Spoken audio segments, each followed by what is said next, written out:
Hey beer tubers! This is probably going to be my last pumpkin ale for the season, and it is going to be New Belgium's Kick. Now I saw this at Whole Foods on 4th Street in San Francisco, and I was like, oh crap! New Belgium has a pumpkin ale? So, and not only that, it was $6. So I just snagged that thing and I had to come back here right away and review it. So this is really cool. I looked it up a bit, and this is a collaboration or a collaboration between the main brewer of New Belgium and Elysian up in Seattle. And I think this is their 6th collaboration, whatever, between them two. So anyways, this is really interesting because it says right here that 75% of the ale was brewed with pumpkin and cranberry juice. Ooh.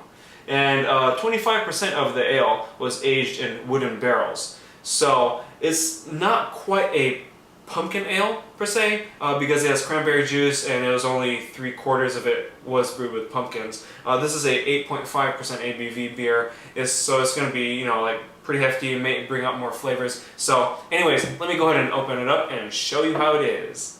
So if you've seen my Le Terroir review by Lips of Faith New Belgium, I enjoyed the heck out of that thing. That was just absolutely amazing. So whenever I see anything by Lips of Faith now, I get really excited, especially if it's more affordable, like less than $10. So anyways, the color of it, wow. I think this is the most perfect orange color I've ever seen in a beer. Not counting the really cloudy kinds, but yeah, that is pure orange. I mean, you cannot get away from that at all.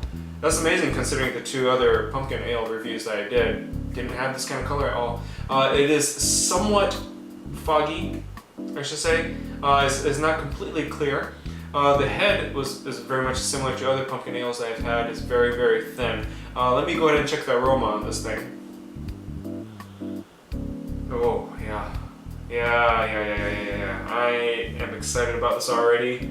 I definitely smell some sour fruits in it, and of course the cranberry helps that out, but I can tell this may have some tartness. If not sour, it's going to be tart. You know, it's not going to be quite puckering the lips, but it might be tart. Right here, I don't think they use nutmeg like the typical, or other spices like typical pumpkin ales. So this is going to be really interesting. It may have a more clean flavor while possibly having some sour tartness to it. So let me go ahead and give it a drink here. Kanpai.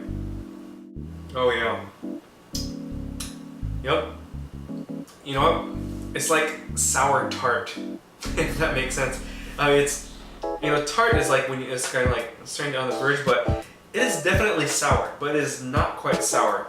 Especially for those of you that are very new to sours, and you know, you don't mind pumpkin ales, this would be a great thing to start on, because it's like, wow, it's like it has that dry tartness like you would have in an orange, not so much tangerine, but an orange, because it's not quite sour, but it's like tart. It has that kind of thing going on. I'm definitely getting some funk in it, so definitely they use a little germ action to get some of that sourness to it. I'm definitely getting some tart fruits, and that's most likely from the cranberries, and definitely some of that funk assists that aspect of the beer. But the pumpkin, it's there, but it's not like in your face pumpkin, you know, like you would have in the Southern Tier's pumpkin.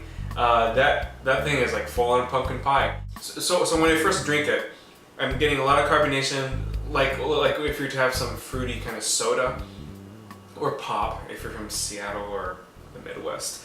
So I'm getting a lot of the carbonation, and then you just get this fruit juice kind of flavor going on while there's this tartness. I think how they blended this beer was just so perfect. It's to the point where it's just like, wow, this is almost like a soda, but it's not, because there's alcohol, there's definitely barley, it's definitely a beer. But man, this is as fruity and as tart, juicy, balanced, and tasty as anything like this kind can get. I mean, even within the sour world, this almost matches up to Russian River's Sanctification as far as balance goes. I'm actually quite impressed with this, and this definitely goes along the same lines as the Le Terroir by the Lips of Faith series, with the juiciness. So, oh my gosh, I'm becoming a big fan of this, and the fact that it's only $6, me as a poor starving musician, is very attractive. It's on the same price as local breweries, California breweries like Stone, and even Russian River with Pliny the Elder. You know, I could get it cheap.